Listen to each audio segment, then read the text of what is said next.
Headline দেখে বুঝছেন যে আমি কি বিষয়টা নিয়ে কথা বলছি, যে তিনটি দাবি বা তিনটি শর্ত ছিল। এই যে আমাদের গিয়েছিল খলিলুর রহমান, ইন্ডিয়াতে গিয়েছিল। ইন্ডিয়াতে যাওয়ার পরে ওখানে আসলে তিনটা দাবি উঠেছিল, যার মধ্যে একটা দাবি ছিল বাংলাদেশের পক্ষ থেকে, যেটা খলিলুর রহমান করেছিলেন, এবং দুইটা দাবি আবার ইন্ডিয়া পাল্টা করেছিলেন। সুতরাং সে তিনটা দাবি কি কি সেই বিষয়ে আপনাদেরকে বলছি, এবং এটা হচ্ছে যে এক্সক্লুসিভ, একদম ভেতর থেকে। মানে সেই দিন সেখানে উপস্থিত খলিলুর রহমান এবং আপনার অজিত দোভাল, ওনারা যে মিটিংটা করেছে সেই মিটিং এ বাংলাদেশের পক্ষ থেকে শুধু খলিলুর রহমান না, খলিলুর রহমানের সাথে ছিলেন আরো তিনজন, যারা ইন্টারপ্রেট করেছেন বিভিন্ন দুইজনই ইংলিশ জানেন, ইংলিশ খুব ভালোই জানেন দুজন। এরপরে কিছু কিছু হিন্দি ওয়ার্ড আছে যেগুলো তো খলিল সাহেব বোঝেন না, কিছু বাংলা কথা আছে যেটা তো আপনার অজিত দোভাল স্যার বোঝেন না, যার কারণে ওখানে ইন্টারপ্রেটার ছিল দুই পক্ষের, তিনজন ছয়জন। তাদের একজনের কাছ থেকেই এই খবরটা জানছি। তো সেই জিনিসটা কি কি শর্ত ছিল সেটা বলার আগে আপনাদের একটা কথা বলি। যেখানে সারা বাংলাদেশ ক্ষেপে আছে, ইন্ডিয়ার সাথে কোনো সম্পর্ক রাখবে না, ইন্ডিয়াকে দেখতে পারতেছে না, পাইলে তো ইন্ডিয়ারে পারলে মানে টুকরা টুকরা করে খেয়া ফেলাবো আমরা, এই অবস্থা। সেই জায়গায় হঠাৎ করে খলিল সাহেব কেন ইন্ডিয়াতে গেলেন, এটা যখন আপনার মাথায় ঘুরতেছে, আরেকটা প্রশ্ন হয়তো আপনাদের মাথায় এখন হয়তো ঢুকে নাই, বা অনেকে চিন্তা করছেন কিন্তু মানে ওই যে বলো না যে গলা পর্যন্ত আসছে ভাই মুখ দিয়ে বেরোচ্ছে না, এরকম অবস্থা অনেকেরই আছে, যেটা আমারও গত 2-3 দিন যাওয়ার আমি মানে ভাবতেছিলাম, কিন্তু ব্যাপারটা আমি পুরো বুঝে উঠতে পারছিলাম না। এই যে আপনার একটা হয়েছে, মিটিং যেটা হয়েছে, এটা হচ্ছে নিরাপত্তা, মানে জঙ্গিবাদ এবং সামুদ্রিক নিরাপত্তার ঝুঁকি সম্পর্কে একটা আলোচনা। সেখানে যেমন ভারত আছে, নেপাল, ভুটান, এই ধরনের কিছু দেশ আছে, কিন্তু সেখানে চায়না বা পাকিস্তান নেই।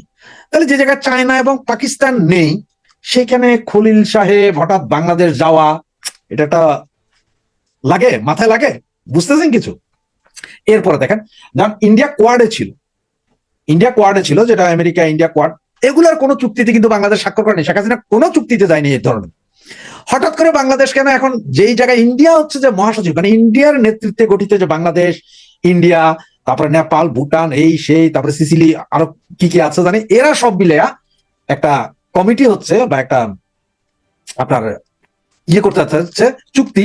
সেই চুক্তিতে, যেই চুক্তিতে পাকিস্তানকে দাওয়াত দেওয়া হয় না, যেই চুক্তিতে চায়না এত বড় শক্তিশালী দেশ, সেইখানে চায়নাকে দাওয়াত দেওয়া হয় না, বাংলাদেশ গেল, বাংলাদেশ আবার এই চুক্তিতে কথা বলে আসলো, এই চুক্তিতেই আপনার সিগনেচার করে আসলো। এটা কেমন? বাতাস কি কিছু বোঝা যায় ভাইয়া? আমি আপনাদেরকে আজ থেকে 4 দিন আগে বলেছিলাম 15 দিনের সময় দিয়ে গেছে, অনেকেই আমার সেই ভিডিওর নিচে এসে গালাগালি করেছিলেন, আমি বেশি বুঝি, এই হইছে সেই হইছে। তাদেরকে বলি, এই যে গতকাল থেকে যারা বলা শুরু করছে 7 দিনের সময়, কেমন বিষয়টা বোঝা যায়? গতকালকে আমি 15টা মাদ্রাসা, 16টা মাদ্রাসার কথা বলেছিলাম, গোয়েন্দা নজরদারিতে অনেকেই বলছেন যে মাদ্রাসার নামগুলো আমি কেন দিলাম, ওই দিলাম সেই দিলাম। তো তাদের উদ্দেশ্যে বলি, ভাই যেটুকু দেওয়ার মতো সেইটুকুই দিচ্ছি, যেটুকু দেওয়ার মতো না সেটুকু আপনার পাচ্ছেন না।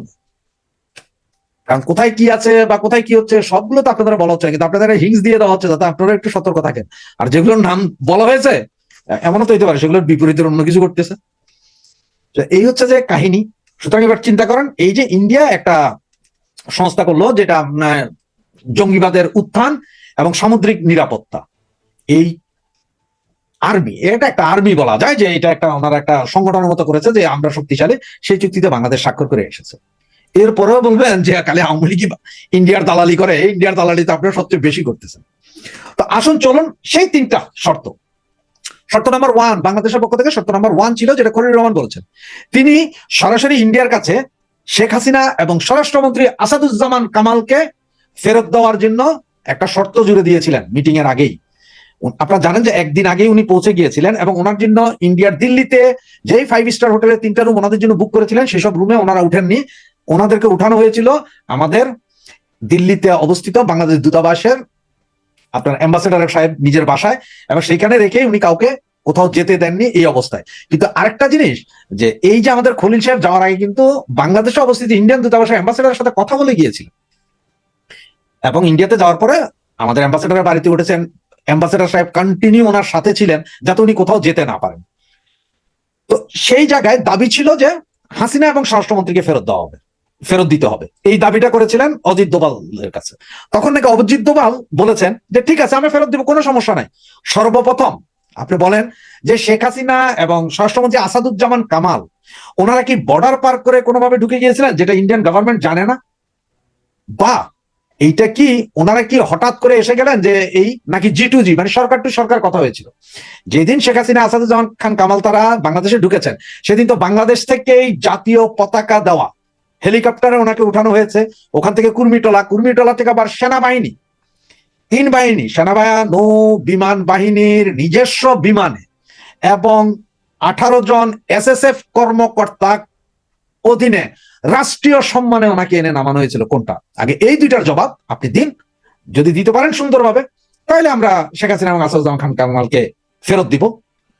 এবং দ্বিতীয় যে কথাটা আপনার অজিত দোভাল বলেছেন যে অনেক হয়েছে, এবার আপনারা আওয়ামী লীগ সহ বাকি সব দলকে নিয়ে ইনক্লুসিভ নির্বাচন করান, আমাদের কোনো সমস্যা নাই। আপনার দেশে আপনি কি খাবেন, কি পরবেন, কাকে কি করবেন, আমাদের কোনো সমস্যা নাই। কিন্তু আমাদের সমস্যা যে সেটা হচ্ছে আমরা চাই আপনার দেশে জঙ্গি উৎপাত না হোক, সেখান থেকে কোনো কিছু আমাদের দেশে না আসুক।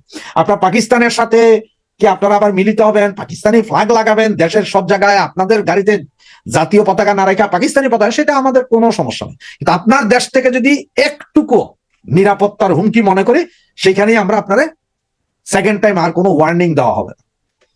এবং সেই ওয়ার্নিংটার মধ্যে ওই যে আপনাদের বলেছিলাম গত 3 দিন আগে যে 15 দিনের সময় দিয়েছেন জঙ্গি উৎপাদন বন্ধ করতে হবে। এবং ওনারা বলছে ISS এর 77 জন সুশিক্ষিত কর্মকর্তা বাংলাদেশে আছে, বাংলাদেশের বিভিন্ন জায়গায় ওরা ক্যাম্প করে, সেসব ক্যাম্পের ভেতরে ওনারা প্রশিক্ষণ দিচ্ছে, জঙ্গি প্রশিক্ষণ, অস্ত্র শস্ত্র সবই দিচ্ছে।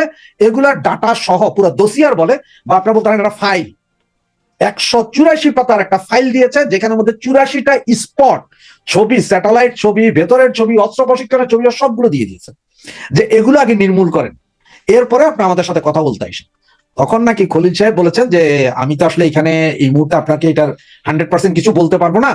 দেখেন আমি তো আসলে, আমাকে এখন এই নিরাপত্তা উপদেষ্টার কোনো পদও ছিল না, যেহেতু আমরা আপনাদের সাথে কথা বলতে পারতেছিলাম না, কারণ নিরাপত্তা উপদেষ্টা কথা বলবো, অন্য কথা বলতে পারে না, যার কারণে আমাকে এখন এটা পোস্টিং দেওয়া হয়েছে। সুতরাং আমি সেই হিসাবে আপনার সাথে এসে কথা বলছি।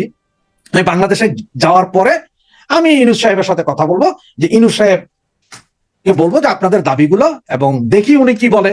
তবে আমি আসলে আপনাকে গ্যারান্টি দিতে পারছি না উনি আপনাদের এই দাবিগুলা। তখন নাকি অজিত দোভাল আবার বলেন যে ওই যে মাইকের সামনে দাঁড়িয়ে রাস্তার হকারের মতো ওই যে শেখ হাসিনাকে ফেরত দেবো, হেগে যাবো, ওই সেই এগুলো বললেন না, কারণ হেগের সাথে আমাদের কোনো চুক্তি নেই। আর আপনাদের ICC যেই ট্রাইব্যুনাল, এইটার সাথে তো আমাদের কোনো দরকারই নেই। আপনি কি করছেন না করছেন ফালতু ICC। হ্যাঁ, এখন যদি আপনাদের বাংলাদেশের সুপ্রিম কোর্ট, হাইকোর্ট থেকে একটা কথা ছিল তাহলে তো চিন্তা করার বিষয় ছিল। ICT স্পেশাল কোর্ট আমাদের কোনো ব্যাপার না। আপনারা কি করতেছেন, আপনাদের ঘরে আপনারা কি করবেন। আর এইসব বিচার আসার যেখানে আপনার ওই বিবাদী পক্ষ নাই, কেউ নাই, সাক্ষী নাই, প্রমাণ নাই, আপনার যা ইচ্ছা তা বললে আপনার বিচারটা কইরা দিলেন, তো ওইটাতে আমরা কর্ণপাতও করব না। আর শেখ হাসিনা, আসাদুজ্জামান খান কামাল এনাদেরকে ফেরত দিতে হইলে প্রথমে আপনার সরকারকে লিখিত জানাইতে হবে যে ওনারা যে এখানে আসছেন ওনারা তো রাষ্ট্রীয় মর্যাদায় আসছেন, ওনারা রাষ্ট্রীয় মর্যাদায় এসেছেন এবং এখনো রাষ্ট্রীয় মর্যাদায় আছেন। সুতরাং এসব ফাউল কথা বলে লাভ নাই। হেগে আপনারা যান, হেগের চুক্তি আমাদের সাথে নাই, এরকম কোনো চুক্তিতে আমরা নাই, সুতরাং কেউ কিছু করতে পারবে না। ওই যে স্লোডনের কথাটাই, রাশিয়া যে স্লোডনের ব্যাপারে বলেছিল যে তুমি আমেরিকার জাহান্নাম চাও, আমি তোমার স্লোডনে ফেরত দিব না, স্লোডন আমার দেশ আছে, হ্যাডন থাকলে তুমি এসে তুলে নিয়ে আসো। তো সেরকম এই হচ্ছে যে তিনটার মতো চুক্তি বুঝছেন, তো 3টা দাবি বুঝছেন। একটা দাবি বাংলাদেশের হাসিনা এবং স্বরাষ্ট্রমন্ত্রীকে ফেরত চাওয়া, এই দাবির পুঙ্গা মেরে দিয়েছেন অজিত দোভাল। এবং অজিত দোভালের 2টা দাবি, একটা হচ্ছে যে আগে জানাইতে হবে সরকার টু সরকার, মানে গভর্নমেন্ট টু গভর্নমেন্টের মাধ্যমে কি শেখ হাসিনা এই দেশে এসেছিলেন নাকি, এটা বলতে গেলে তো বলতে হবে জি জি জি, না তো বলবে যে ওই বিমান কি তোমাদের ছিল না হারামজাদারা। এই হচ্ছে একটা দাবি। দ্বিতীয় হচ্ছে যে মৌলবাদী, ওই একটা ইন্ডিয়াতে 2টা দাবি, 2টার মধ্যে একটা দাবি মধ্যে আবার 2টা ভাগ। আর মৌলবাদীদের উত্থান কিভাবে ঠেকাবা, তোমরা ঠেকাবা নাকি আমরা প্যারাট্রুপার নামাইয়া দিয়া ওখানে তোমাদেরকে ঠেকাই দিব, এই বিষয়টা ছিল। এবং সেকেন্ড দাবি যেটা ছিল যে আওয়ামী লীগ সহ সবাইকে নিয়ে ইনক্লুসিভ ইলেকশন করতে হবে, ভংসং ইলেকশন করলে হবে না, টোটাল ইলেকশন করতে হবে। আওয়ামী লীগকে লেভেল প্লেইং ফিল্ড যদি না দাও তাহলে তোমাদের ইলেকশন